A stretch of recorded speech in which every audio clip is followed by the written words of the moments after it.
Good afternoon. Guten Abend. My name is Nicole Newman. We are so pleased that you're here. Wir freuen uns sehr, dass Sie hier sind. And we are so excited to have you participate and join our panel discussion today about the issues facing our LGBTQIA plus communities here in Indianapolis as well as in Cologne. I'm at the Max Kade Center, the German-American Center here at Indiana University, Purdue University, Indianapolis. The Max Kade Center, along with the Volkshochschule Köln, in partnership with both of our sister cities organizations in both Indianapolis and Cologne, have organized multiple events as part of the Urban Exchange Network, which is funded by Germany's Auswärtiges Amt and also supported by the DVV International Organization. These events are envisioned as a way to support the United Nations Sustainable Development Goals, which you may have heard about, and I encourage you to Google to learn more about. We chose number 5, which is gender equality, and as envisioning that, we've decided to open that up to the issues facing sexual orientation, as well as the gender identity spectrum, and try to support our communities and bring our communities into dialogue in the best way that we can by organizing multiple events and trying to create some transatlantic dialogue and also encourage civil democracy. We have a host of events beginning today with our first kickoff. Thank you all for joining our panel discussion throughout August. And we encourage you to attend as many of those events as you can, both in Cologne and in Indianapolis.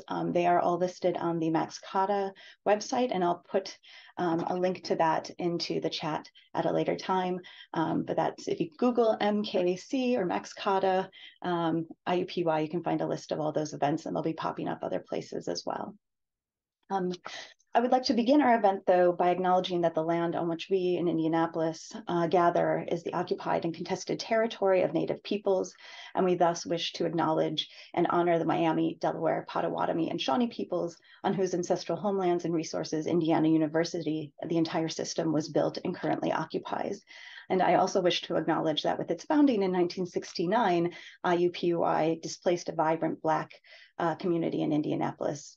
I strongly encourage you to attend events and send support to our Native American and Indigenous Studies and Africana Studies programs at IUPUI because they are doing excellent work to create some more restorative justice in our communities. So today we are so pleased to welcome Veronica Pedrol and Keith Potts from Indiana and Andreas Volta from Cologne. Our distinguished panelists will be introduced in a moment by Katie Doyle, an incredible presence in the Indianapolis community and part of the Stonewall Democrats, and Humayra Mansouri, who is our institutional partner at the Volkshochschule Cologne. So after our panelists conclude their discussion, we have up to 2 hours today. We might not need it all, we might not want it all, but we have 2 hours scheduled today. We'll have time for a Q&A, and I just ask that you put any comments or questions into the Q&A box, and that's at the bottom panel and the bottom toolbar in your window within Zoom. So now it is my pleasure to introduce Katie Doyle. Katie. Hello. Thank you, Nicole. Yes, I am Katie Doyle, the Vice President of the Indy Cologne Sister Cities Committee. As you can tell, I am in Indianapolis and have the pleasure of introducing City County Councilor Keith Potts and Councilor Veronica Pedrol. Keith Potts is an Indianapolis City County Councilor who was first elected to the council in 2019. While serving on the council, he has led on issues related to the coronavirus, police policy reform, and supporting local businesses. He serves on the following committees: the Metropolitan and Economic Development, Parks, Education, and Environmental Sustainability, and is also the Vice President of the Indiana Stonewall Democrats. Keith is a strong advocate for the LGBTQ plus community and lives with his husband, Brian, on the north side of Indianapolis. Welcome, Keith, and thank you. Veronica Pedrol first began her year of service representing the 3rd Ward on Greencastle City Council in January 2020, becoming Indiana's first openly trans elected official. She currently serves on the city's Budget Committee, the Human Relations and Sustainability Commissions, the Putnam County Housing Stability Committee, and 100 Women Who Care of Putnam County. She is also an officer on the board of directors for the Indiana Youth Group, an organization that works to ensure positive outcomes for LGBTQ plus Hoosier youth. In the political sphere, Veronica serves as secretary for the Indiana Stonewall Democratic Caucus. She is an alumna of Princeton's Graduate School, and she is an assistant professor at DePaul University School of Music, where she teaches courses in music technology. Thank you, Veronica, for joining us as well. Now I'll hand it to Humaira to introduce our other panelists. Hello, everybody, and welcome to our session today, also from my side, and hello from Cologne. I'm sending you sunbeams. You can see it in my face. My name is Humaira Mansouri, and I'm one of the coordinators of our Queer Visibility Project KO and Pride between our sister cities of Cologne and Indianapolis, and I'm heading the social-political section at Volkshochschule Köln, which is the German word for adult education center here in the city of Cologne. We're very happy to have you here, and I'm also very pleased to introduce you to our deputy mayor of the city of Cologne. Hello, Andreas Bolter. We are very happy to have Andreas' support in the social and political work that we do for our beautiful city as an adult education center. Andreas Bolter is a person that supports queer rights and queer visibility, not just in Cologne, but also in many other sister cities that we have a close relationship with, and we are very, very thankful for that. Andreas Bolter is a member of the Cologne City Council and our deputy mayor, as I've already mentioned, and Andreas has been directly elected to the City Council 4 times in 2004, 2009, 2014 and 2020. And the City Council of Cologne elected him deputy mayor twice with a large majority. Andreas is also a board member of the German-French Committee of the Council of European Municipalities and Regions. And we are very happy that Andreas, Veronica and Keith are taking part in this very important discussion on social and political issues and queer rights and queer visibility in both our beautiful sister cities. Thank you, Katie. Thank you. And thank you again all for joining us. We'll probably start out as maybe like a round robin situations that we're all not talking at once, but you know, as the conversation continues, we can see how that flows. I'm sure we're all used to Zoom at this point. So here we go. So first I want to start with you, Veronica, if you just wanted to, we're going to let each panelist talk for a little bit just to kind of, you know, speak a little bit more to yourself and your own work and how it interacts with the queer community. Thanks, Katie. I appreciate that question. You know, first and foremost, I want to point out that for our attendees here today, I'm actually about an hour west of Indianapolis. So I'm in the Indianapolis sort of extra urban belt. So we're still technically within commuting distance of the metropolitan area, but it's pretty rural here. And Greencastle is a community that is 1/100th the size of either Indianapolis or Cologne. So our queer community certainly has common challenges and common opportunities, but there are some unique challenges being in rural areas that you know, beset our constituency. You know, and being a ward counselor in Greencastle means that my constituency is a population of 2,500. So as we can sort of wrap our heads around how small that number of folks that I serve is, it allows me the opportunity to be intimate in my representation for folks. And one of the great things about representing in a small community such as ours is to have that visibility that's really amplified, because proportionally speaking, you know, you know, everything I do in the community winds up being in the newspaper and winds up in quite frankly being a public face of trans representation in a small community is so important for all gender expansive folks, and especially gender expansive youth who have been under legislative assault in our state house in Indianapolis. So I'll start there.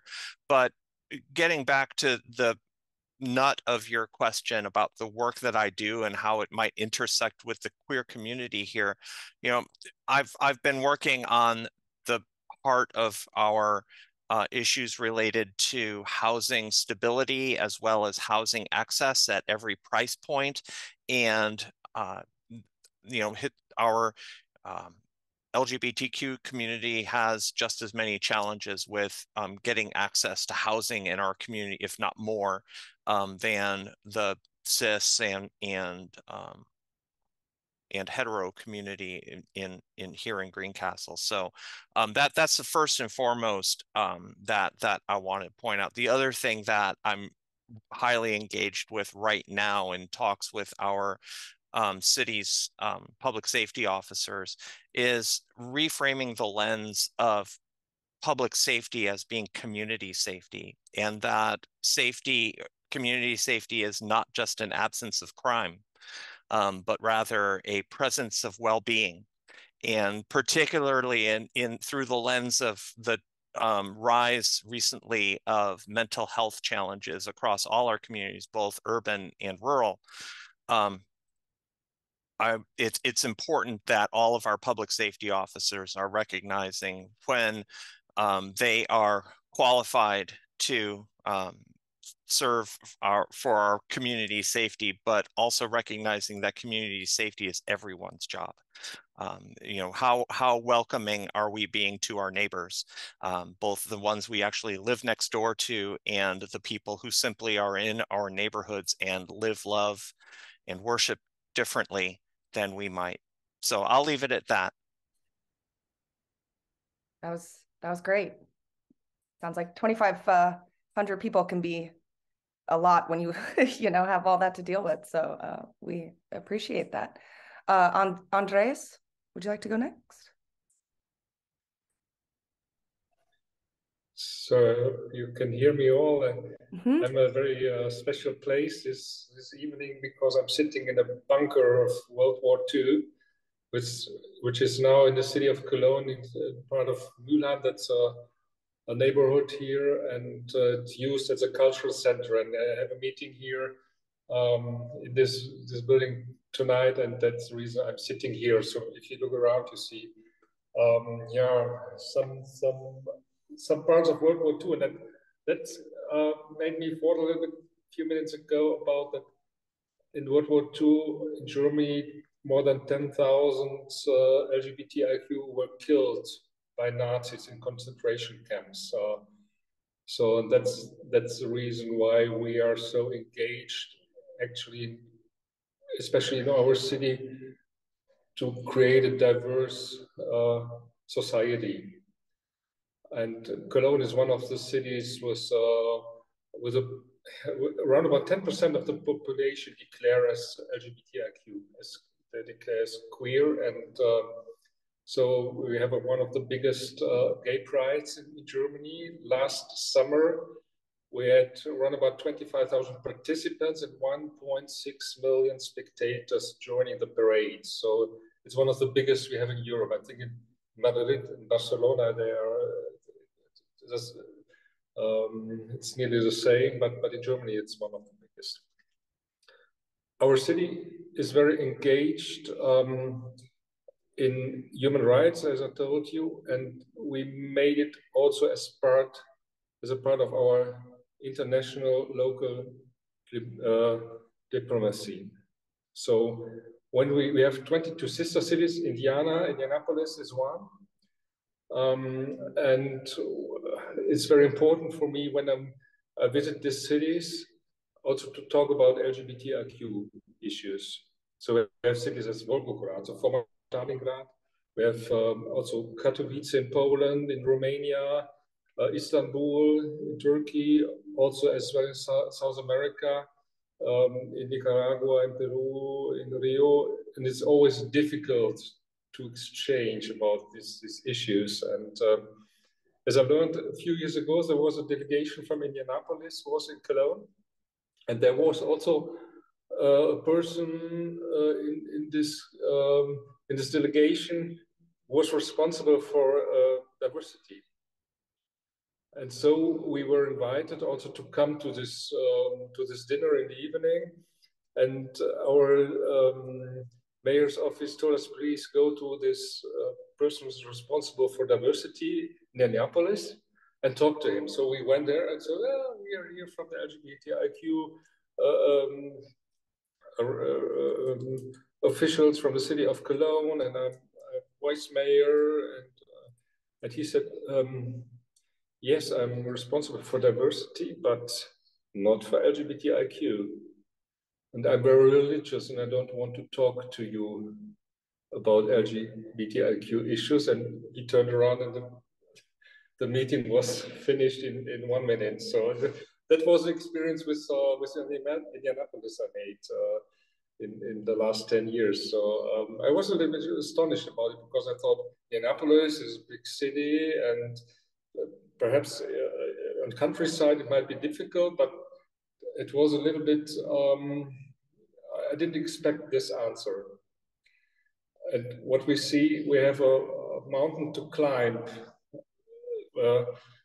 that in all cities we have same rights for LGBTIQ people.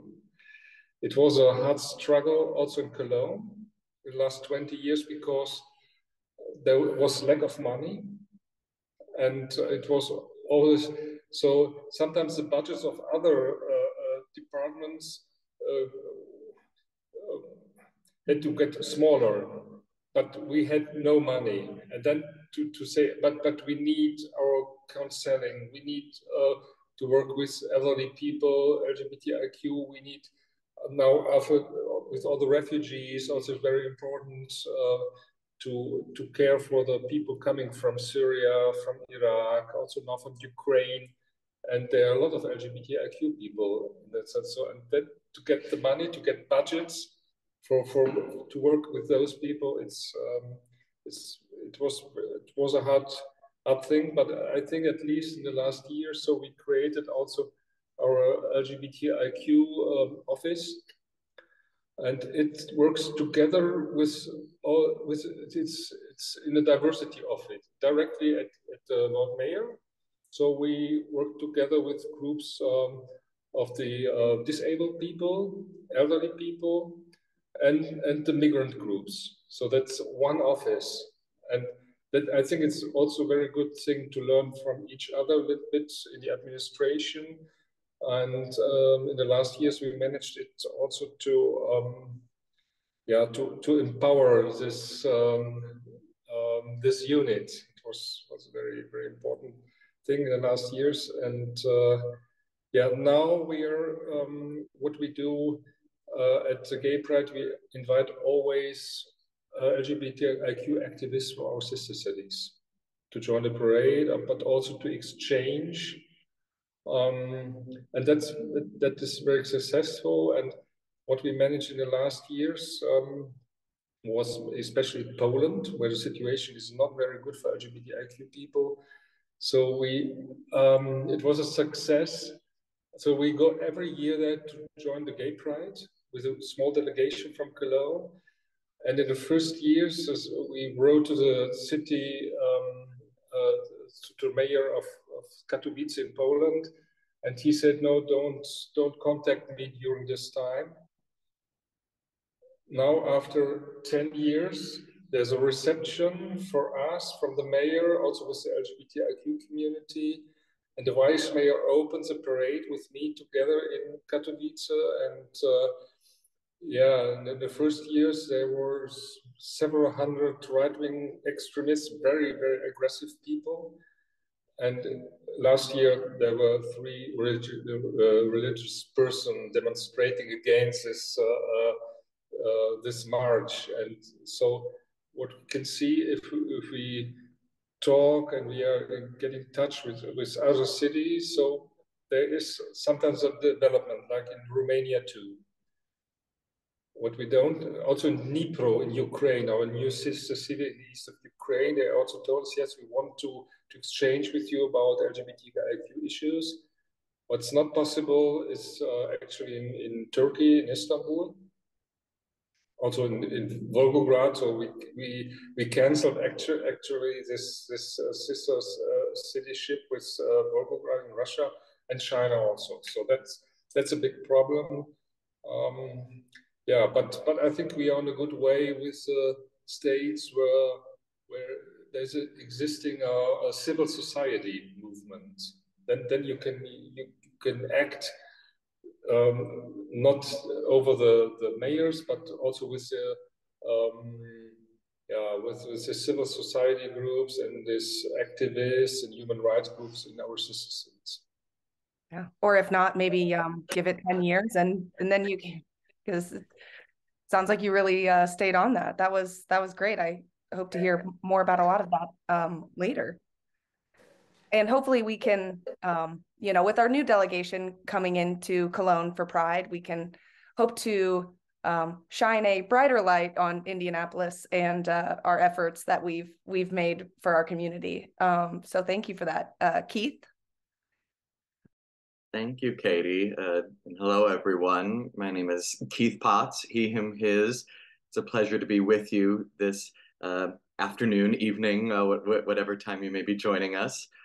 As Katie mentioned, I serve on the Indianapolis City and County Council. We have two forms of government in one, both the city and county government combined into one body.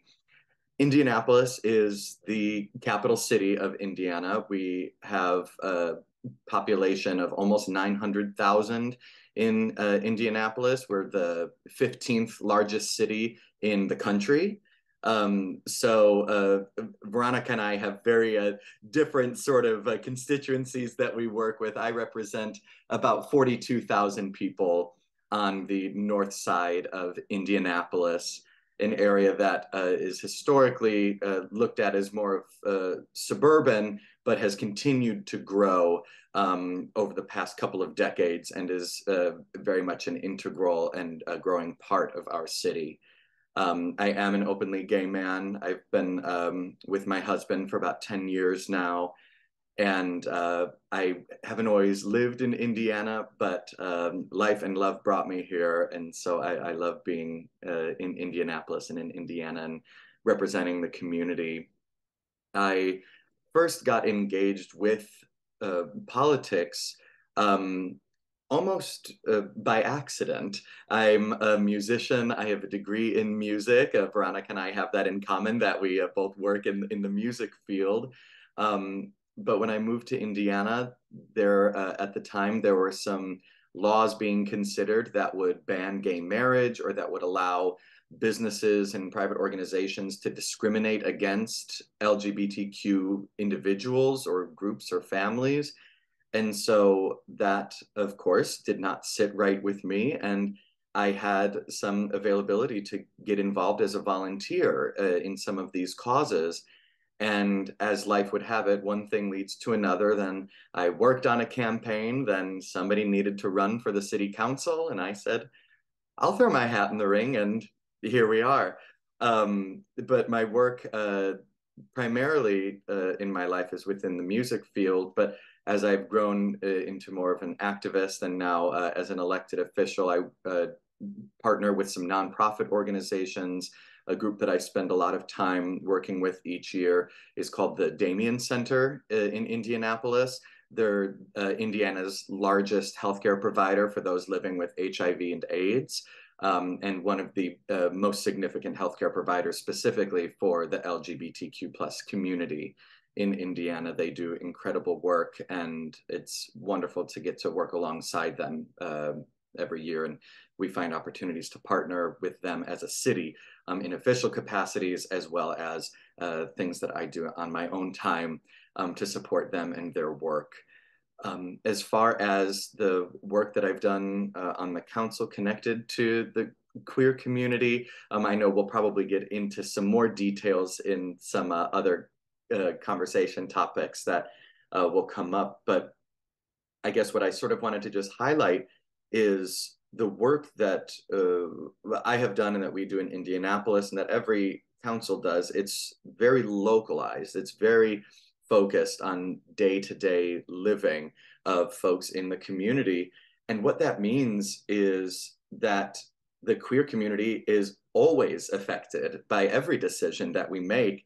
So when we had a discussion and a legislative change about policing policies, that does affect the queer community. It affects everyone, but we see that interactions between members of the queer community and police, we see that they're not always the most positive, or we see that there needs to be different types of training or policies. We're able to then pursue that with this new policy process that we have in Indianapolis.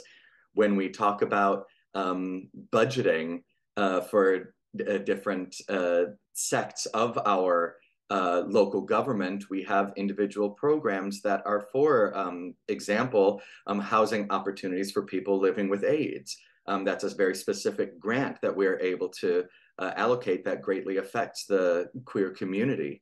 And so we are somewhat limited legislatively on what we can do on specific policies because of the relationship with our state legislature, which I'm sure we'll dig into a little bit later in some of these topics. But oftentimes our state legislature in the state capitol building will tell us what we can or cannot do at the local level. And since I am on the city council in the state capitol, it's literally, I'm in one building and the state capitol is about 4 blocks west of me. So we're very consistently having conversations and back and forths. And that results in us having to be strategic at the local level with not only the policies that we pursue, but also with the politics and the rhetoric that we utilize so that we can be sure that we continue to build relationships at the State House so that they'll continue to support us rather than, I'd say, hold us back from protecting and advocating for all of our constituents, but to this conversation, advocating for the LGBTQ+ community. And I think I'll stop there because I know we'll dig into a lot more things as the conversation continues. Glad to be here.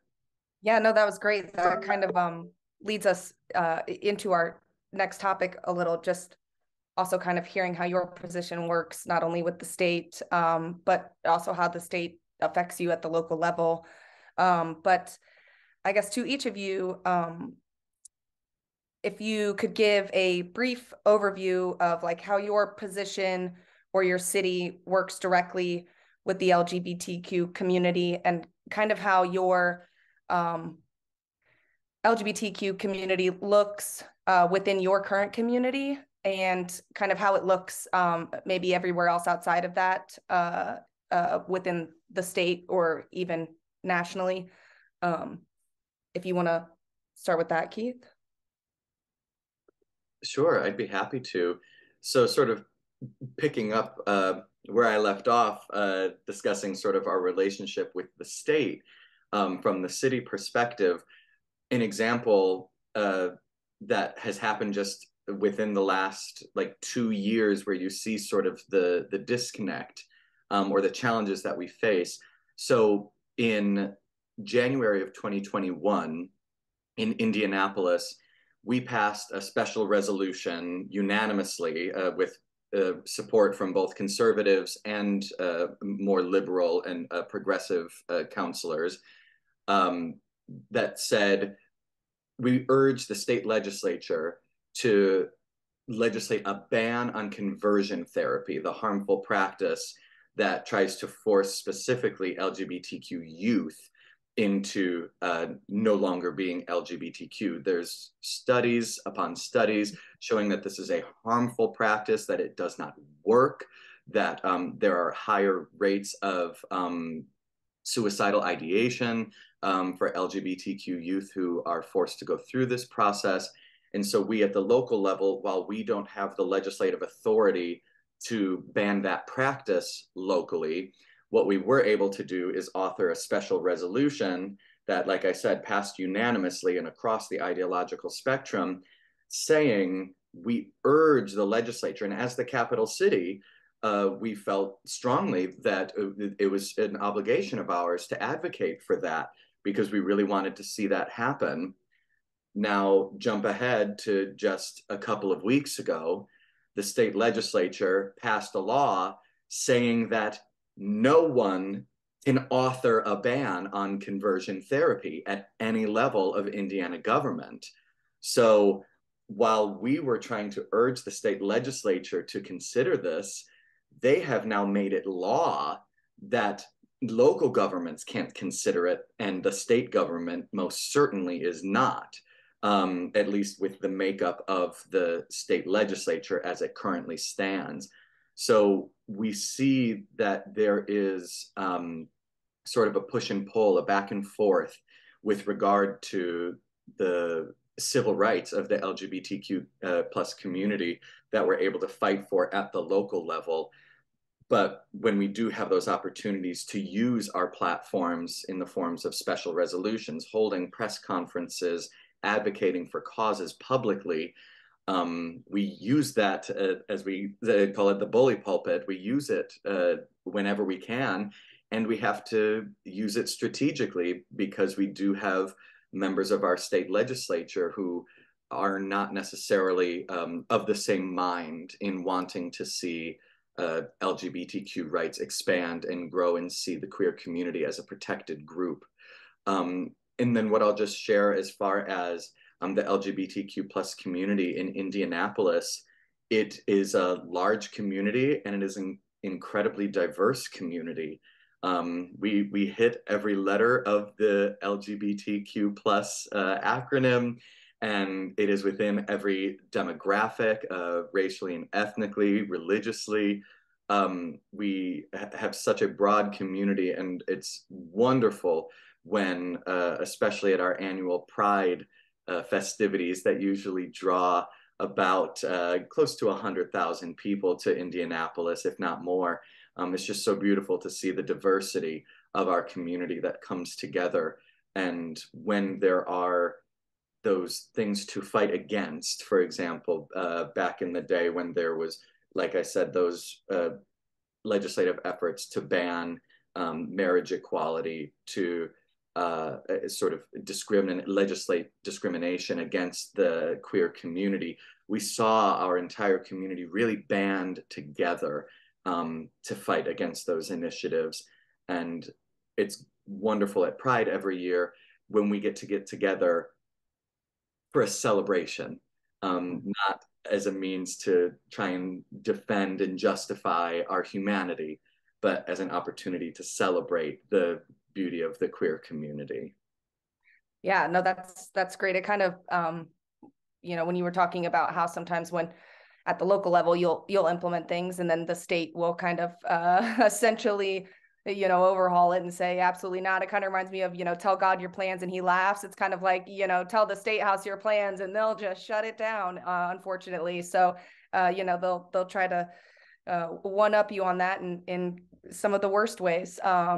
But being the capital city as someone who, can put those initiatives forward with such a big, number of people and importance behind it, is great. And maybe Veronica, you can I will remind folks, if you have any questions, you can drop them in the chat as we go, and we will address those maybe during and also at the end. But Veronica, do you kind of want to? Yeah, I'd be happy to elaborate a little more and perhaps give some rural perspective as well on what Keith was just sharing. Sometimes it backfires on the Indianapolis City County Council when they message that they're about to do something good for the community, and the state legislature, the General Assembly, decides to shut it all down. There was recently a kibosh on right turn on red in the center of the city that was clearly a petty response to a public safety issue that a local government was attempting to address within its own sphere. And we certainly see that kind of impact both at the big city level as well as in rural communities. You know, I want to uplift and be very clear that our rural communities and our small towns have queer people living here, and we have our Pride festivals as well. It's important to be visible. It's important to support those who are coming to terms with self-acceptance for who we are and how we express ourselves, especially in a climate when our own state legislature is actively working to ban our art forms and erase our history books from libraries and change the curriculum of schools so that our existence is wiped from history.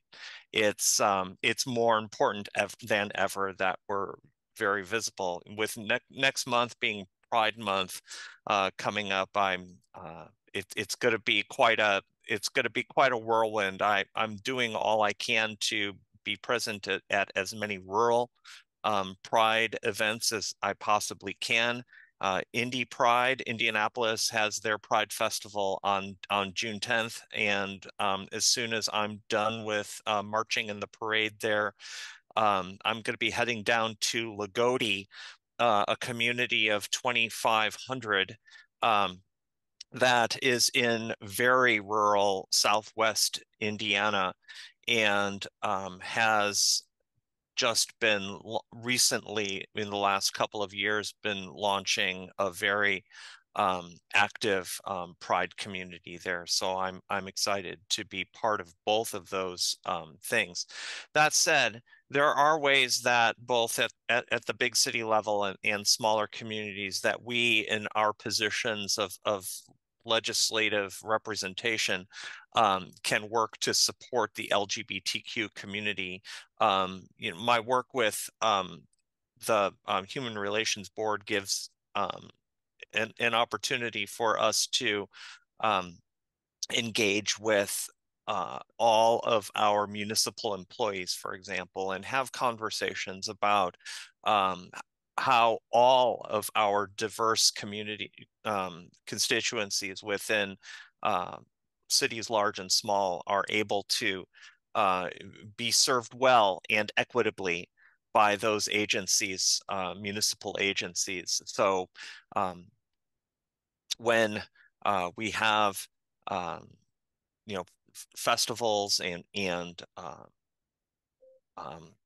you know, say for example, our disabled community in Greencastle, particularly, we're still addressing matters of accessibility to public buildings and public accommodations that still needs some re-engineering in our own city hall, which was designed with the 1970s architecture in mind. So we're working on things. It's all taking time, though.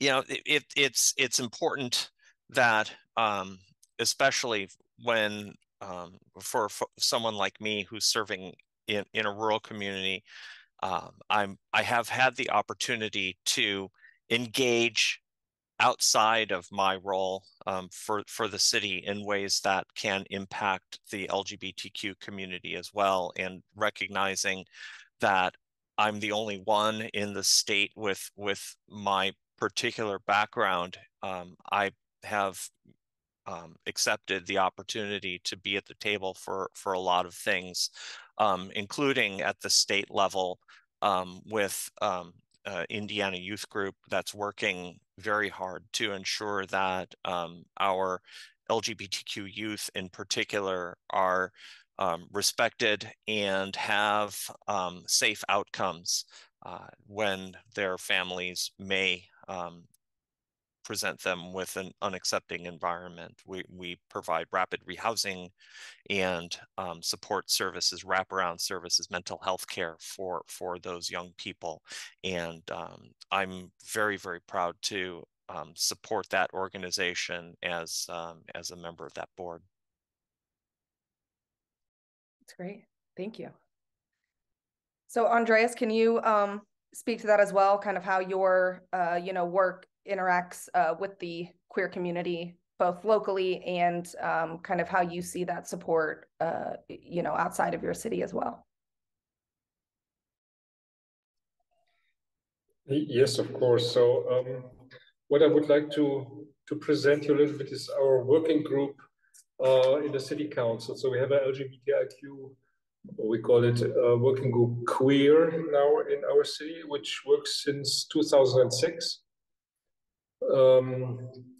And it's like this, that we elect several groups from LGBTIQ society in Cologne in this working group of the city council. So there are groups from lesbian associations, the LGBTIQ counseling center, transgender groups, HIV, AIDS, migrant groups, the youth center. The youth center was the first LGBTIQ youth center in Germany. It is now the biggest LGBTIQ center in Europe and the biggest youth center of Cologne.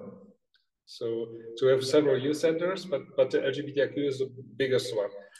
But this working group Queer meets 4 times a year, and we work together with the administration and also the elected members of the parliament, so the political groups. Everyone sends one person in this group, but also the LGBTIQ people of this working group are allowed to send in each committee, cultural affairs, mobility, youth, social affairs, one member also in this committee, where you can't vote, they can't vote there, but they can make proposals, applications in these committees. They're allowed to, also to the city council. Also, this working group can make proposals for the city council. And that's our way we work together with our society in Cologne. We don't have this only with LGBTIQ. We have it also with elderly people. We have it with we have an integration council where also the migrants elect members in this integration council. So that's the way in Cologne we interact, we work together with this group, and it works. I think it works very good.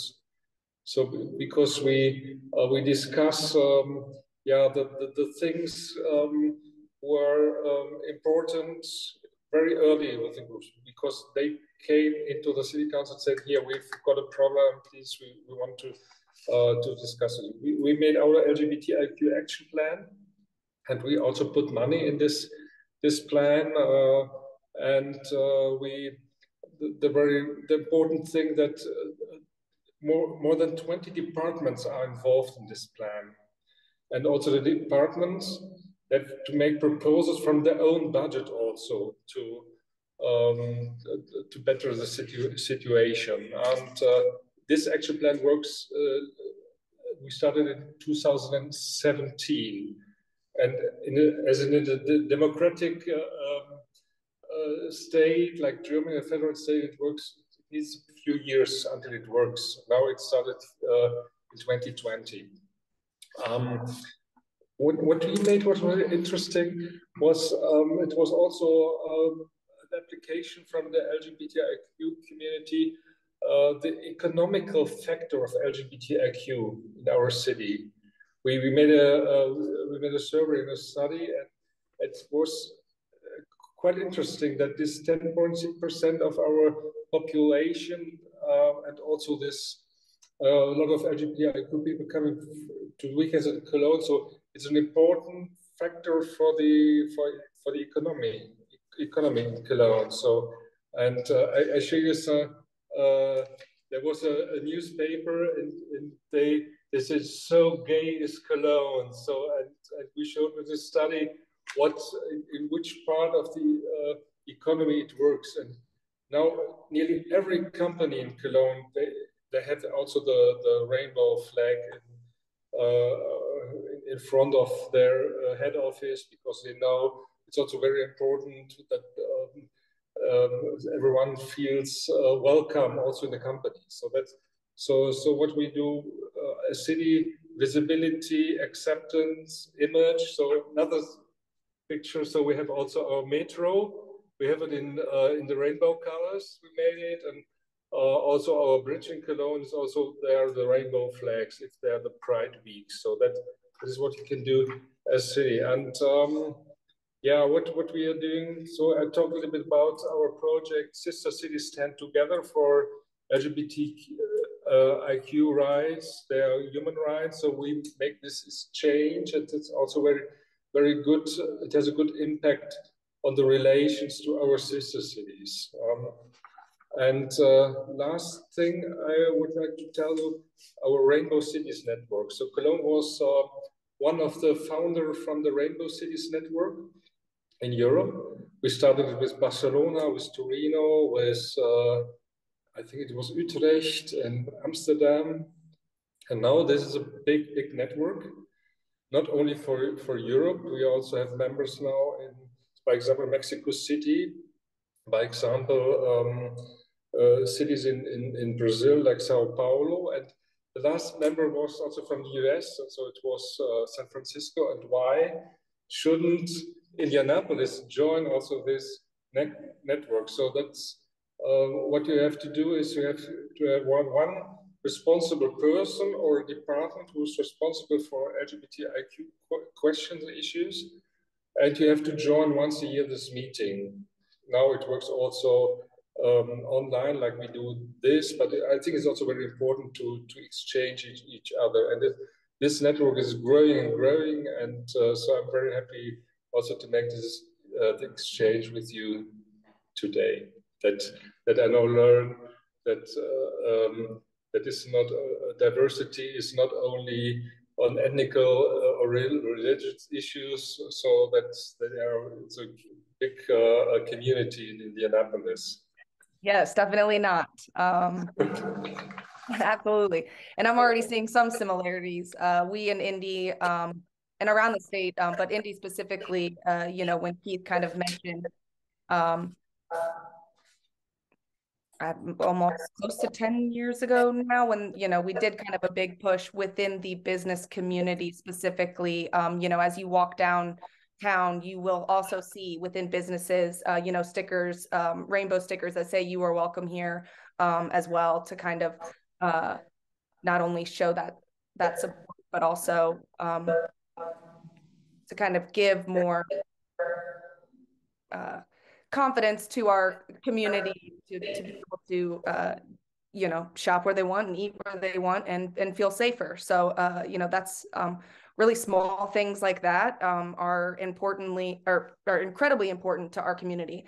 You know, just having rainbow flags around your city during Pride, you know, is such a show of solidarity to our community and to the allies around the city, you know, to say that we are here and we're not just, you know, numbers or statistics. We're your neighbors and your friends and your elected officials. So it's vitally important. So some of the things we've kind of already talked about, you know, with public safety, banned and burned books, with the banning of conversion therapy. And as some of you probably don't know, we are one of very few states that still have that. So we are really still working hard, you know, with to ban such a draconian, horrible thing, which is, you know, something we, not just another thing we have to fight for every day. But Andreas, if you'd like to start with maybe some of the most pressing concerns that you see in your community impacting the LGBTQ community.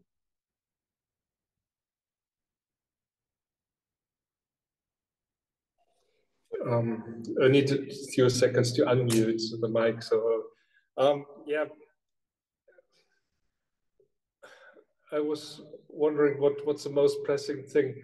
So, what we can see is if people, mostly young people, but not always the young people, have their coming out, it's very often no question of education or social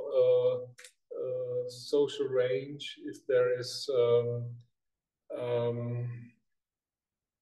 yeah, if there are bad reactions of the parents, of the family, of on your work, and I think it's one of the biggest problems we have, especially if people were transgender, to transgender people. So that's a big issue. But as well also, and it's very, very often because they are rather conservative or didn't grow up with this LGBTIQ people like they did in Cologne in the last 40 years, also the migrant groups we have in our city. So if migrants find out they're queer, then they often get problems with their families. And that is one thing we have to, yeah, we have to empower those people. And I think it's a big issue, but also in German families. So the religion plays in some parts of our society also a very important role. And so we have, yeah, that I think that's a point we have to strengthen our efforts in the next years. And there's also one political thing. It's a right-wing populism. So this rollback, like we saw it a little bit in Poland, but there's also that's, but like in Russia or in Turkey.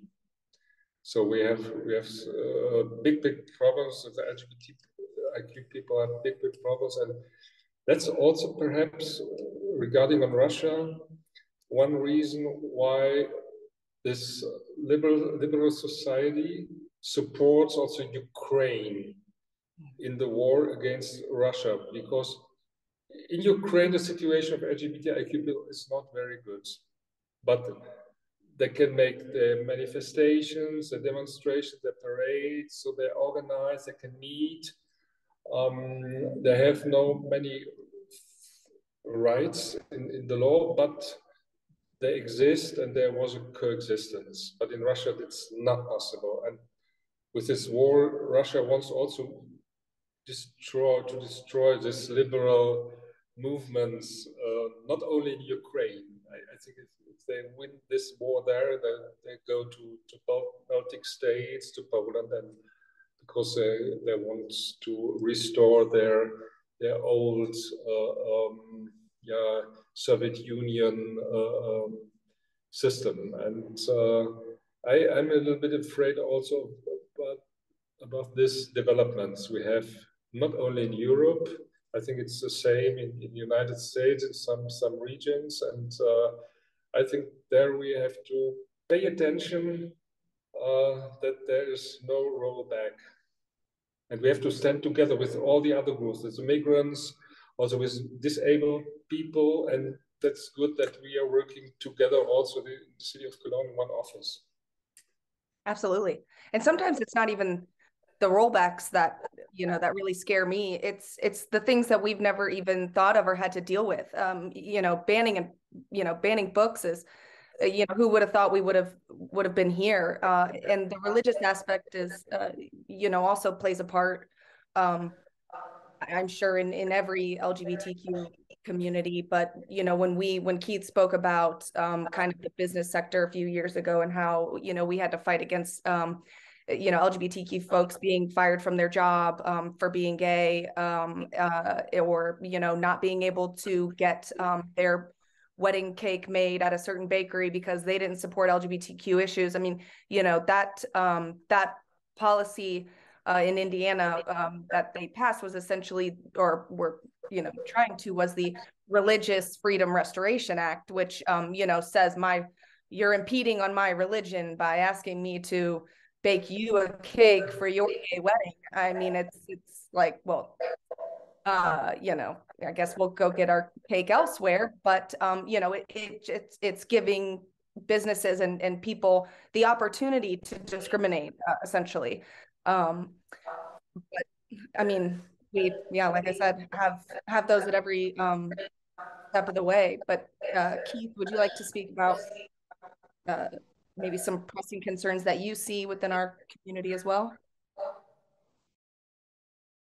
Absolutely. And just to the point you were just making about businesses denying service, or folks from the community choosing to take their business elsewhere, that was a circumstance that my husband and I actually encountered while we were shopping for vendors for our wedding. Specific designer who was doing invitation printing. We really enjoyed their designs, but when we checked out their social media account, they had shared from their business page multiple anti-trans and transphobic articles and links and posts. And we immediately said, well, then we are certainly going to take our business elsewhere.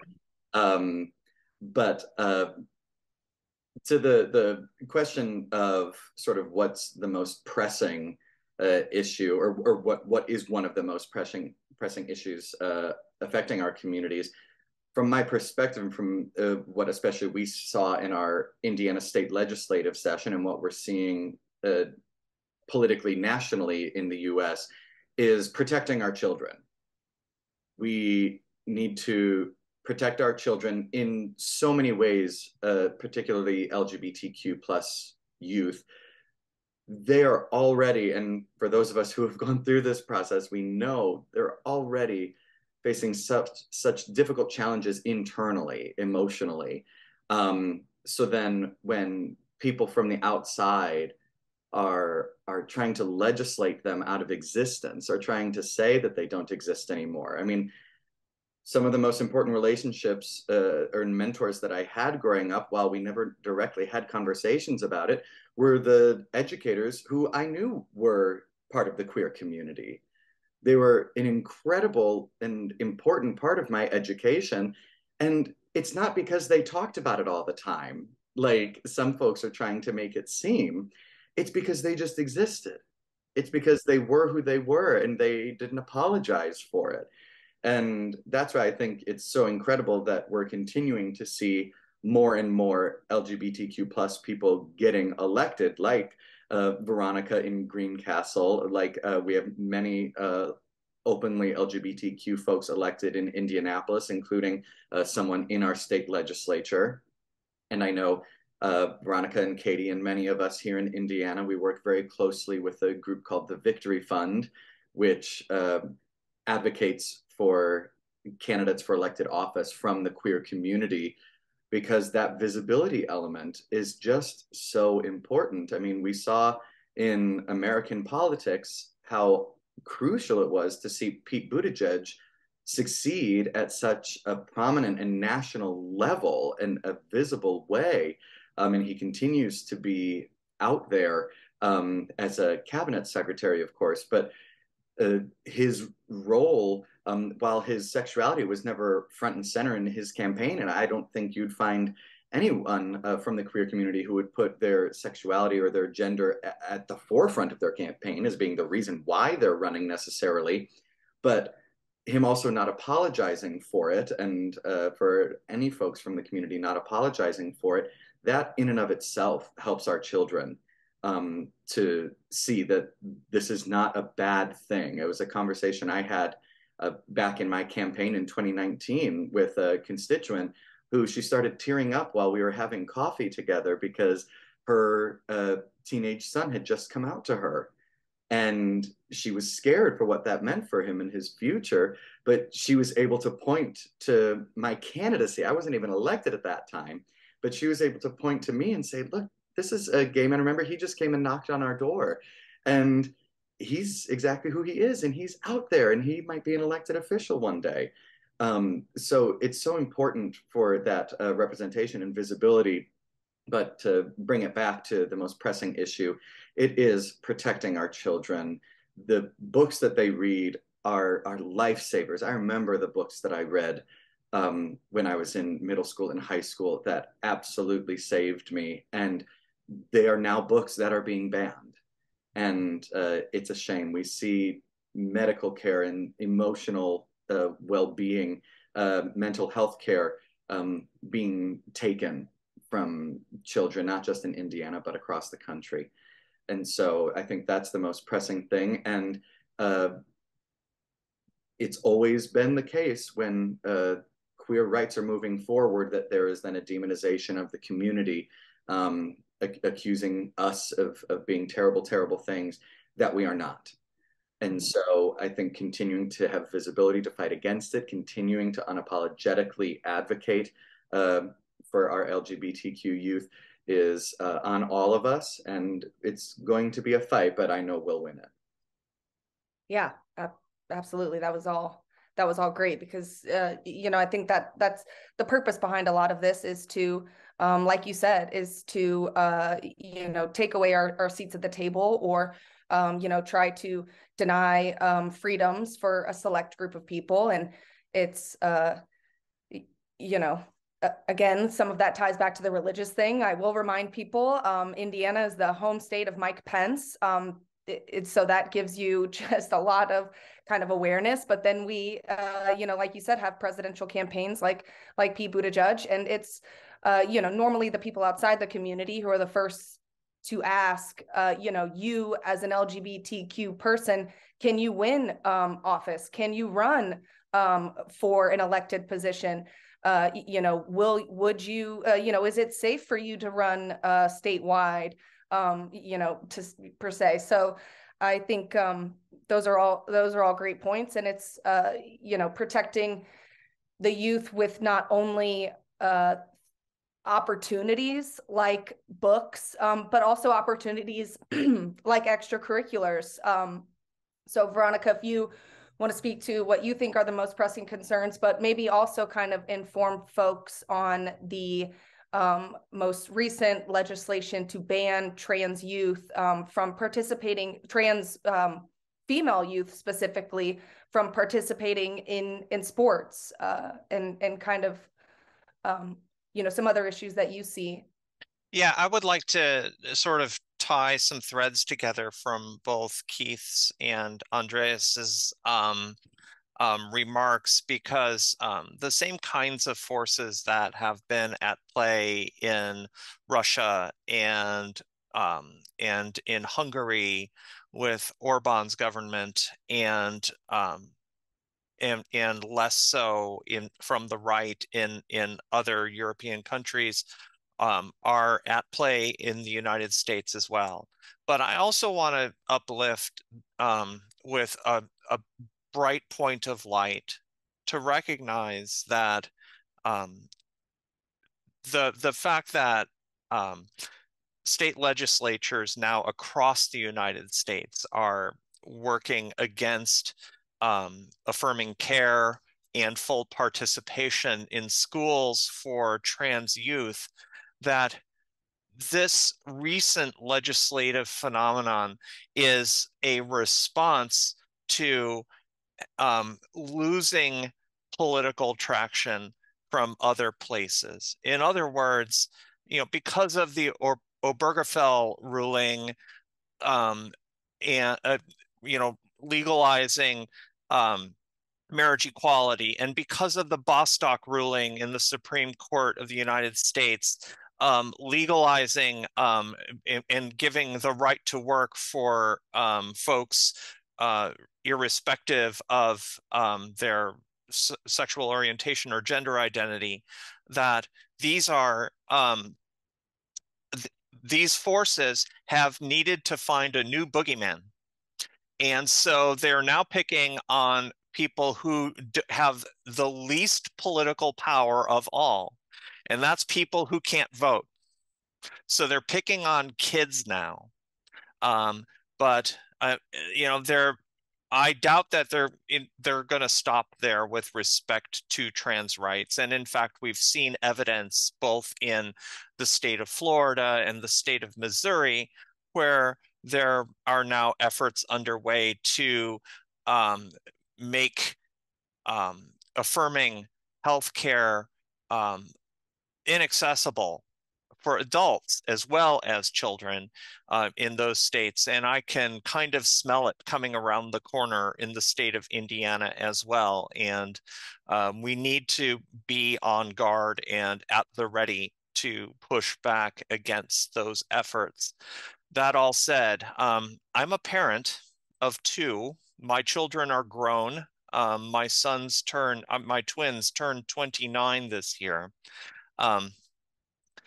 But, you know, as a parent, I'm very protective of my kids, and I can respect just how important it is for our kids to be safe. And safety means that their well-being is affirmed in their schools, and that they can fully exist and participate in public life as adults as they grow into their adulthood. And I'm really, really worried for our young people these days, especially LGBTQ youth. But you know, when books about LGBTQ folks and our histories, and about Black folks and other people of color and their histories are erased from our schools, that harms every student and that harms every young person. And seeing this recent effort to literally whitewash our libraries and erase important struggles for humanity from our history is just an abomination to who we are as humans on this planet. And so you know, I think that the most pressing concern here are these especially efforts against our children, and especially against gender expansive kids in our community. You know, even in my small community of 10,000, we do have gender expansive kids in our school, and in our schools, and you know, my constituency includes parents who wish to affirm their trans kids' care, and may need to seek healthcare from outside the borders of our state, which is just a real shame. Absolutely. Absolutely. And sometimes with these policies, you know, specifically with the banning of books, I feel it's kind of in a process right now where sometimes it's just, you know, the policies that they as in, you know, Republicans, essentially, you know, even some of these policies that they put forward that may or may not even get passed or implemented, you know, they always, it's fear tactics, right? It's fear and confusion.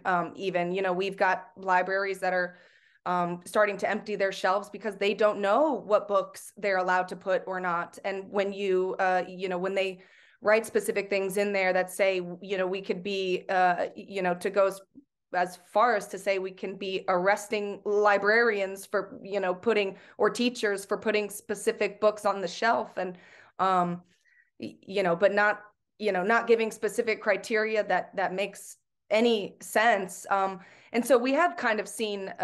If I can punctuate the point just here, Katie, my point of tying together Andreas's and Keith's points to this was the fact that those political organizations that worked against marriage equality, those political organizations that worked against you know, our right to work as who we are, those organizations are the same organizations that are now lobbying in state houses against trans kids. That's because they've run out of other things to gain political traction with, and they've just found a new boogeyman. Oh yeah, 100%. We see them, we see them, we know who they are, we know them as the enemy. But when we are able to kind of block certain things or, maybe hinder them from doing certain things, they find, like you said, they find another, they find another enemy to attack. And it's almost always our most vulnerable. It's, tends to fall on, near or on the LGBTQ community.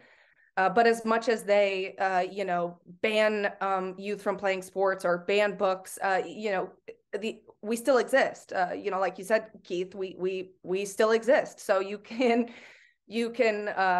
take away freedoms or tell us not to live our lives, but we're still here. And so it's always important to have representation at the table and in the spaces, because if we as a community aren't speaking to these issues, but also relating them in real ways to, our lives. And like I said, being not only an elected official in or if you as an elected official in your district, Keith, but you're also a neighbor, you're also a friend, you're also, someone who goes to the local gym, these are people that we live everyday lives beside. So it's important to, not only for allies to fight for our community, but for us to be able to have a seat at that table and to make sure that LGBTQ, rights and are being highlighted, and that the issues are being highlighted, and that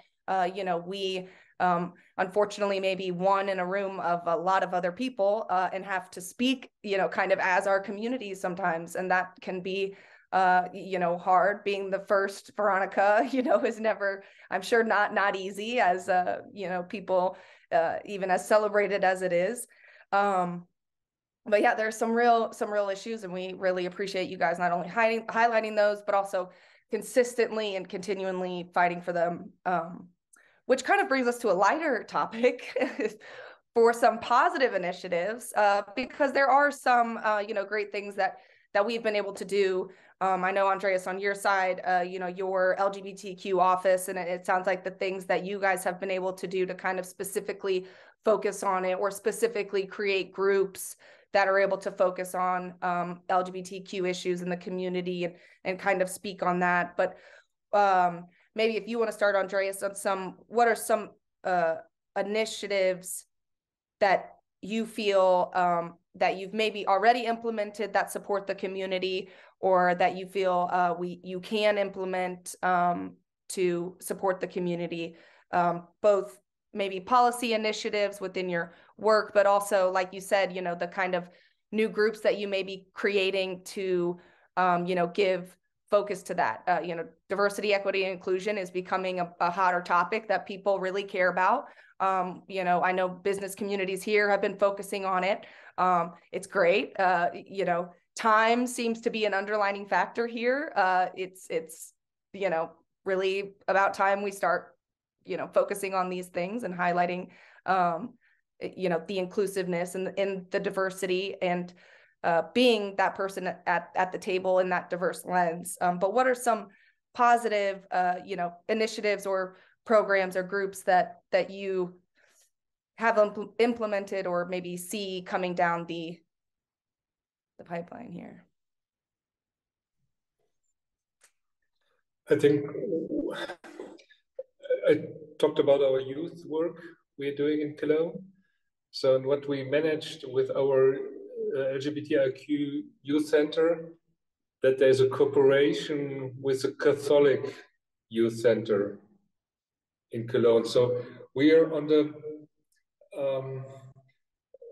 the ground, not the church who is the officials, but with the people working in with the young people together. They see there are more and more LGBTIQ people also in the Catholic organizations. And at least I said, okay, we don't want to send them in the LGBTIQ youth center. So they said, please, LGBTIQ center, come one day a week in our center.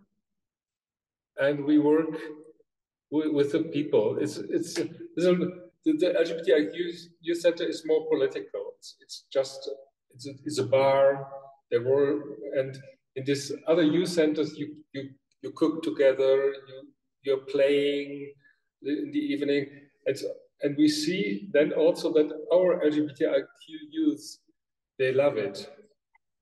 Not only to be political, just be a kid with 13, 14, 15 years and play with other people, with other LGBTIQ together. And that's also especially here where just in this bunker here, that's in the right side of Cologne, where more the workers are living, the worker families, more poor people are living here. And we see there's also, there's a big request of those offers. My English is not very perfect, but I hope you understand it. Yeah. So that's, and what we are doing, we are going to schools. So education is very important. And in the more richer parts, in the western and southern part of Cologne, we have a lot of diversity schools and LGBTIQ open-minded schools. But here in the eastern part or the northern part of Cologne, it's much more difficult. And I think there we have a long way to walk until it's easier. So I know that it was 20 years ago, it was the same in the other parts of Cologne. And what we need also, there's a very good example, it's not from Cologne, but from our French sister city, Lille. And they told us they have a sister city in Poland, which declared as LGBTIQ free zone. And then, you know this? So the city or the regions in Poland, there were decisions by the councils to declare as LGBT free zone. So there is no propaganda for LGBT, and the flag is forbidden, and so on and so on.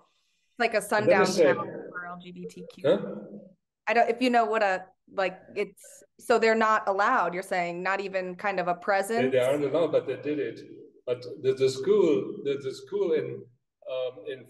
from our sisters in France said, okay, as long this declaration is valid in our sister city in Poland, we don't send any pupils to your city, because around about 15-20% of our pupils declare as queer, and if they are not welcome, no one goes there. So sometimes you have, I think we also have to find answers then for this discrimination acts we see in other societies, or sometimes on cities and countries. At least the last point, I think what's going on very well is a collaboration between the churches, the LGBTIQ people in churches. We have a big initiative called Out in Church. And I think they need a lot of support from the community. That not only priests, also people who are working in Catholic hospitals, in different associations. The Catholic Church in Cologne is very strong, so it's relevant here. And these people are very brave because they can lose their job.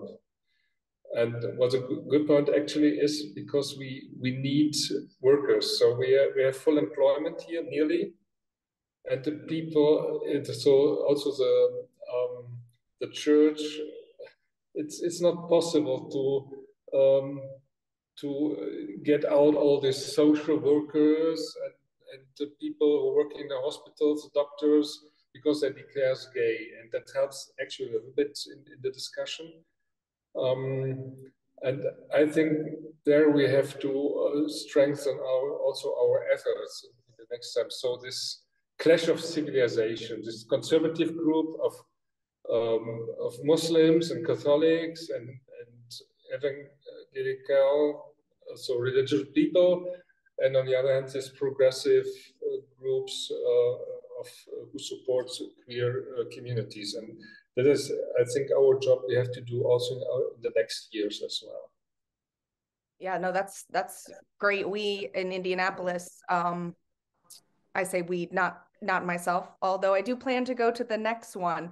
They've started a Catholic LGBTQ group, which of course the Archdiocese immediately said, made them change their name because it almost seemed too connected to the church, and they didn't want to be a church group. But as a Catholic myself, you see kind of what I see as something helpful is, when people in those positions like the Pope, say things that not only highlight, but kind of get people away from the hatefulness towards, the other, whether it be LGBTQ people, et cetera. But, we've the group here that we have with the LGBTQ Catholic group, I think the first meeting, I think they're having their 4th one this month, and the first one was about 50 people, and the last one was about 300 people. So, I think it's definitely something that's growing, and I think it's important because, gay people can be Catholics, and they can do both. We say separation of church and state, but like you said, sometimes it's kind of easy to associate conservatives with specific religions, but to be able to say that you can be a part of the LGBTQ community and be Catholic. You can be LGBTQ and go to church. And believe in God. I mean, it's like, this is not something that's specific to, cis people. So I think that's great that you, are connecting on that level, because the church still does have in any type of religion a lot of power and a lot of community. So they can also be powerful in a sense that they can, lead with a voice that is kind and loving and not, hateful to match hateful policies. Keith, do you also want to talk about maybe some positive initiatives? Also, I will remind everyone again, don't forget that you can drop some questions in the Q&A that we can get to. And I'll just sort of echo what we were sort of just talking about. I know there are multiple churches and faith institutions within my district and throughout Indianapolis that not only don't fight against the LGBTQ plus community, but they actively fight for the LGBTQ plus community. There's a difference. There is a big difference there. And so that is something that I think has not always been the case, and it's not necessarily had as widespread of support and reach as it does currently. And I think that movement is only going to continue to grow, because we see with every struggle for equality, the fight continues and the advocates continue to grow, and the coalition gets bigger and bigger over time until it's no longer needed. But we are constantly having to continue that fight, continue that push forward. And something else that I would just highlight as a positive is what I think we're also seeing, and I know we're seeing it here in Indianapolis and throughout the state, the country, the world even, is that younger generations right now, whether it's Gen Z, who are in their late teens to 20s, and then Gen Alpha, who's in elementary, middle school, and high school right now, we are just continuing to see a more open-minded, thoughtful, considerate, empathetic generation continue to grow. I have the fortunate opportunity each year to return to my high school that I went to in Illinois, just outside of Chicago, to teach for a 10-day stretch. And that actually just concluded this past weekend. And while I don't have too much one-on-one interaction with the students themselves, but getting to observe how open-minded and thoughtful they are, how welcoming they are to all sorts of students. There are trans students, non-binary students, gay students, bisexual students, queer students. You see every beautiful element of the queer spectrum represented, and there isn't a moment's hesitation from these students. So it's just wonderful to get to observe, and I'm just so optimistic about the future with these generations, not only becoming integral parts of our society, but also becoming voters and becoming advocates for their friends, their classmates, their families, themselves. We're seeing young people being unafraid to advocate for themselves when they belong to the queer community. Whereas even when I was in high school, it was something I was afraid to do because it was still marriage equality was not a thing. Gay rights were very limited, even in a state that is viewed as pretty progressive like Illinois. But positive initiatives from our positions and from my position as a city county councilor, again, sort of looping back to the conversation we were having earlier about the legislature and things like that, we're somewhat limited in terms of positive initiatives we can take. But what we can do, like I mentioned with our special resolution on a conversion therapy ban, is we can use our positions, our platforms to advocate, to be strong advocates, to show up at the State House and testify, as I know Veronica has on different occasions.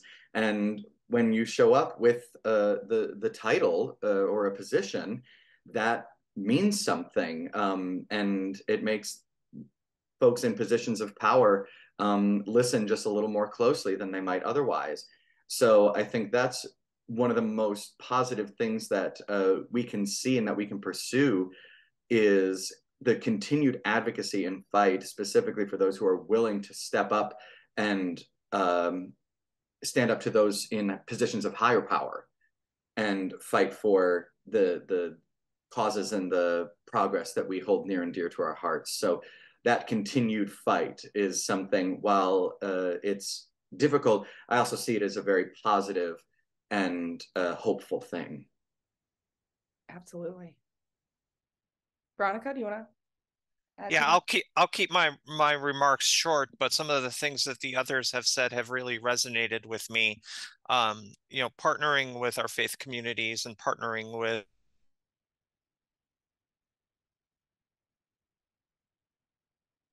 Oh no, did we lose her?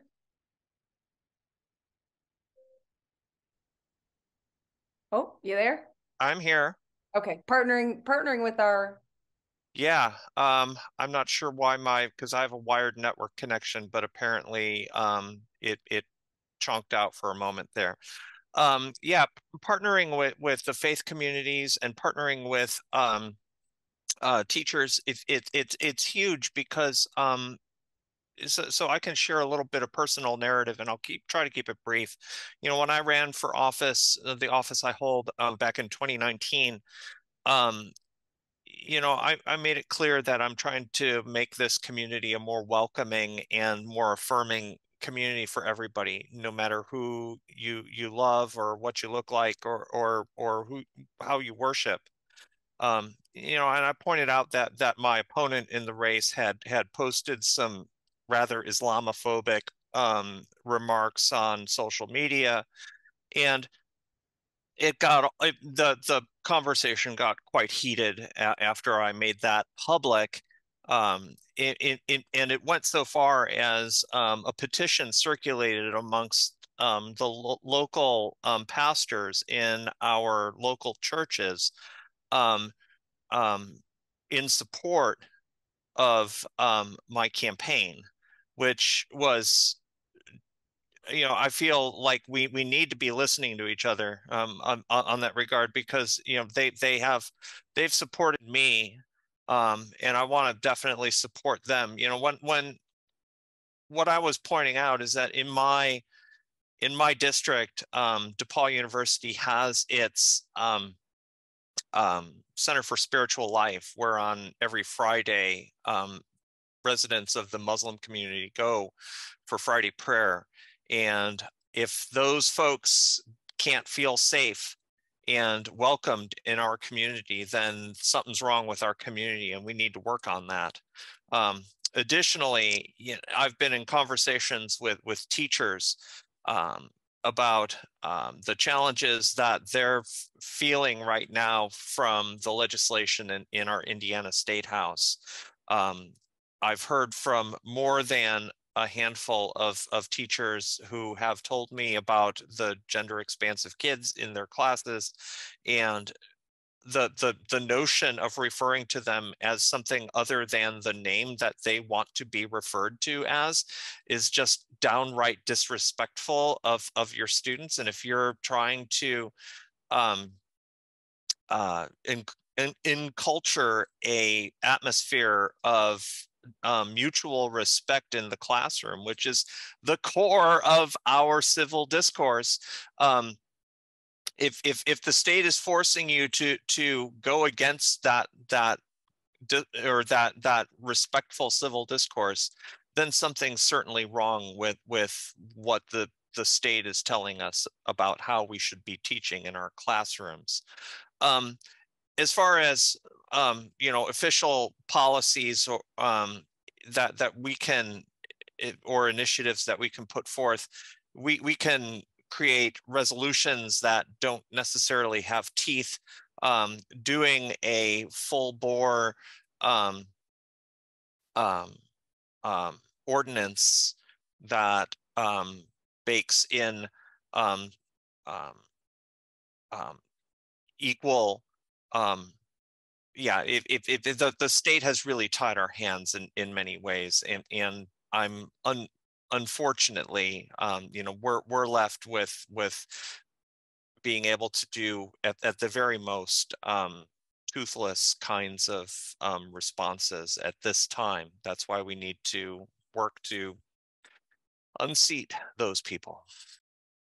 Isn't that the truth? Yeah. And although a lot of these ordinances, as Veronica mentions, I know the Indiana Stonewall Democrats in particular, have kind of been pushing for these in cities all over the state. In Indiana, we have 121 cities, and things. I would say for the LGBTQ community specifically, passing things at the local level seems to always be kind of the easier step, but also just really helpful in terms of awareness.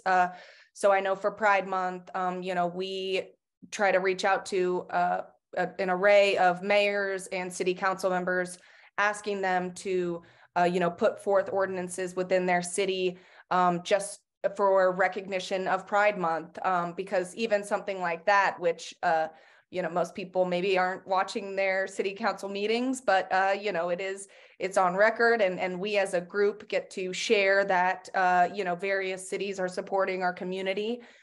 We do have a whole, array of prides across the state, and it, seems to be getting bigger.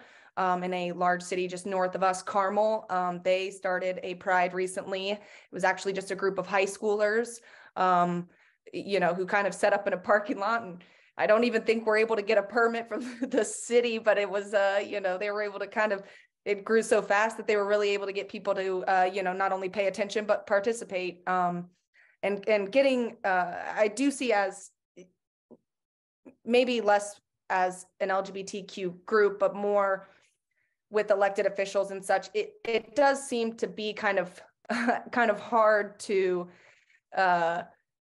get into the school system to be able to not only just educate young people on why it's so important to vote, but also to speak to these issues of what's happening, amongst and to the LGBTQ community, but also how to support and, how to be an ally. So I know that one of our next couple topics is kind of how we can work together or maybe see policies or programs that you have in Cologne that we might be able to, you know, implement here, or where we kind of have those same ideas or functions within our groups. So I would like to know if, you know, where you all maybe see some common ground, or where you see maybe some things that you can, you know, some takeaways that you might have, or some questions that you all have for each other. You know, I would be pretty interested to hear, Andreas, maybe how you guys have been able to get, you know, LGBTQ folks and voices in advocacy, you know, within schools and specifically the Catholic community. But, you know, if you guys maybe want to have more of a cross communication here, if we want to, you know, take ourselves off mute. But if you guys have any, you know, questions for each other, or maybe some expanding on some things that you've heard today, that way we can kind of wrap this up with this one at the end, to maybe allow for some more questions at the end as well. Does anyone want to? I just wanted to uplift that you know, we've already through the conversation that we've had over the last hour or so, highlighted so many things that we have in common across our communities, and not just common struggles, but common things to celebrate amongst ourselves, and that gives me hope, especially as you mentioned, you know, in all of our communities across the globe. It's the young people who are working to advance equality and representation everywhere. So that's just what I've noticed. That's my reflection, my reflective takeaway from this conversation here today. I don't necessarily have a question for the others. Love that. And as you said, or as Keith also highlighted, getting louder. You know, the younger voices are also, they're getting more and more impactful. They're getting louder, and they're getting, you know, we're getting more and more of them. So it's always hopeful is a great word to use, especially after some of the things we've, as a community, have been through this year. Yeah. Andreas, do you have, you know, some takeaways or some commonalities that you see, or maybe some other questions that you might have for our counselors? Yes, we talked a lot about how we can enter in communities which are a little bit closed for us. So sports, migrants, the conservative society, religious groups.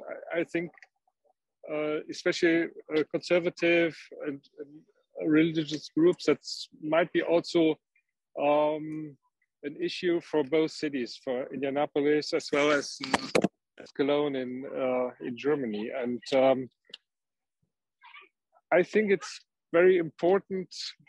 So that's the reason we do this also today, to set LGBTIQ issues on the agenda of our international relationship.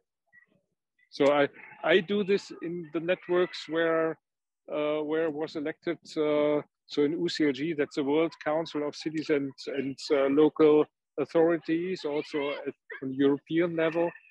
And so we have our Rainbow City Network, so where cities were engaged. And I think it's very, very important to collaborate in this networks and the networks who are not especially LGBTIQ, like UCLG or so, to put it on the agenda. I think that's very, very, very important also to support our communities in the cities where the LGBTIQ rights are not as good as it is here in the bubble of Cologne, where a lot of things are running very, very well. But if you go in these neighborhoods where a lot of more poorer people or migrants are living, it's not as beautiful as in the parts where I live. And that means also to our sister cities, that we have to, perhaps to confront or to take them also to LGBTIQ groups, and if there are some exchanges on political or administration level, also to include LGBTIQ community. I think that's very important for the next steps. Also to that not only the Netherlands and Sweden and Germany and California the situation is very well, but in other states it's not as good as it should be. Yeah, with the sun shining and children happily playing in the background, it yeah. And you see the bunker from outside. I'm on the 3rd floor now. And wow. So I'm nearly on a rooftop. That's a bunker. It was a building in World War II, and it is so many. It's so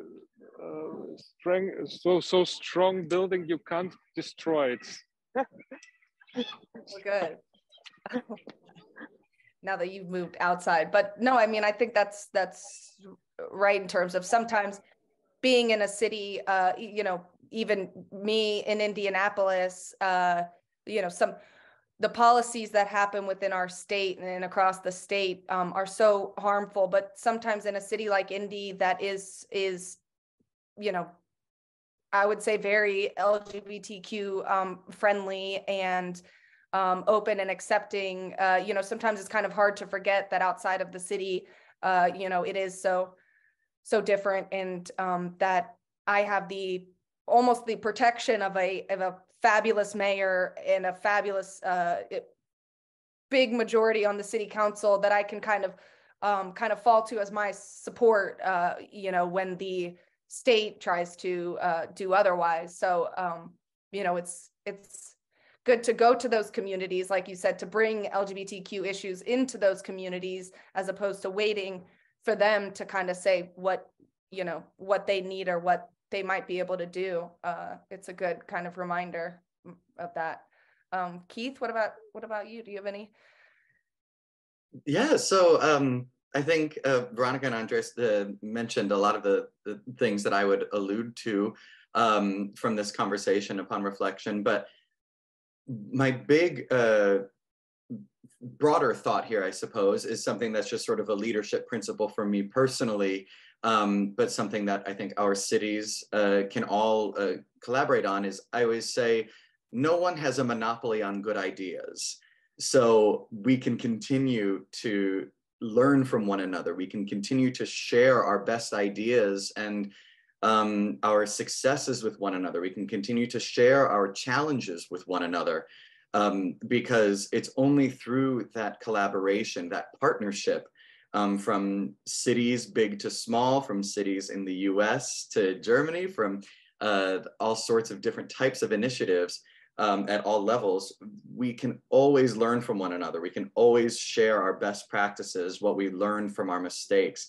And so I think that's what's so inspiring and exciting about continuing this relationship and building upon this relationship here, that we can continue to learn from one another, share with one another, and just see and build upon the beautiful communities that we have and the great relationships that we have. Absolutely. Yes. Andres, it's like, where did you go? Yeah, but one remark is left for me.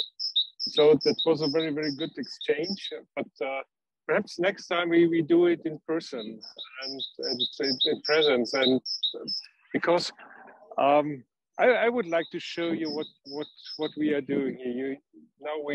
You can only see me and now a little bit of background here, but to visit all these organizations we have and to learn and how it works, and it also I think it would be important not only for the LGBTIQ community, also I think for the political and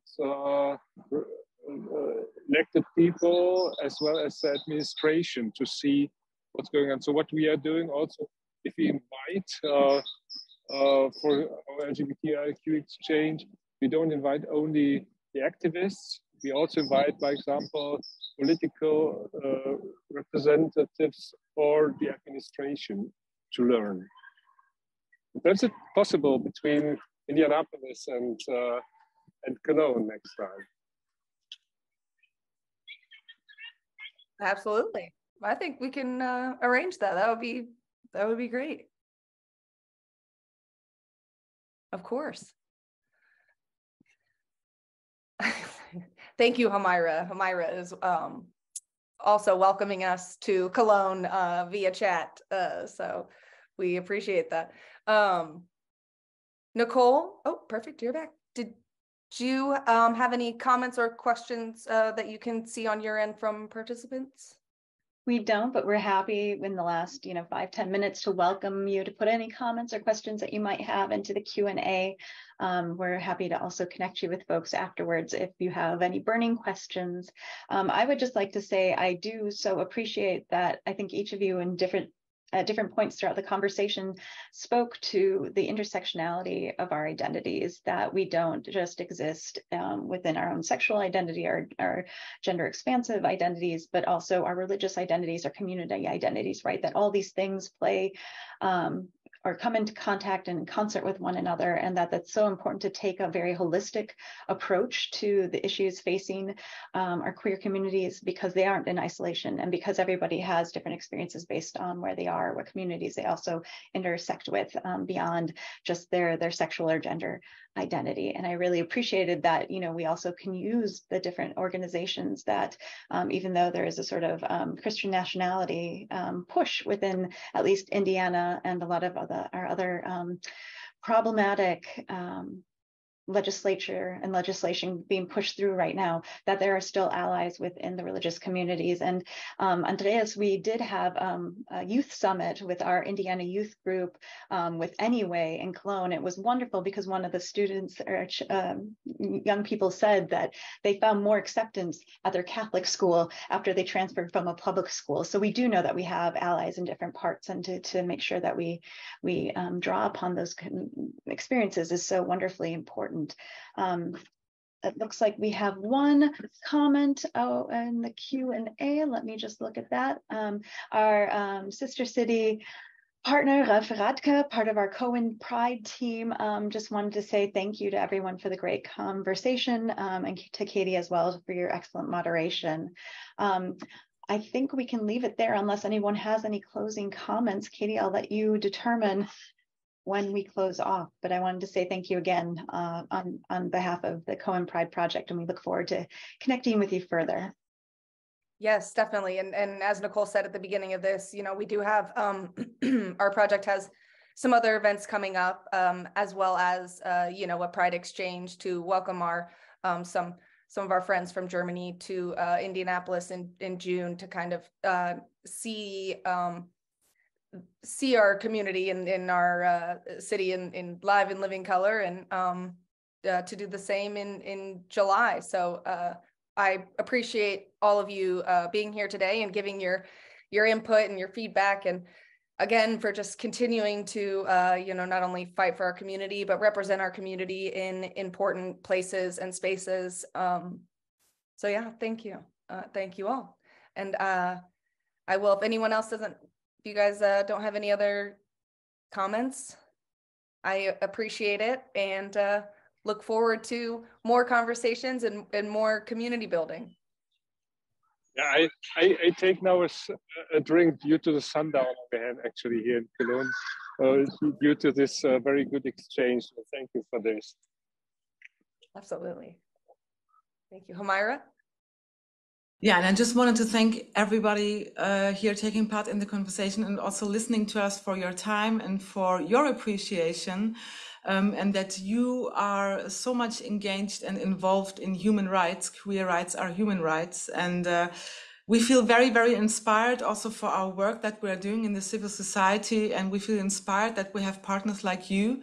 And we are very happy to continue with many, many other events. And we really hope to see you soon in person as well. I can only emphasize what Andreas Wolter said.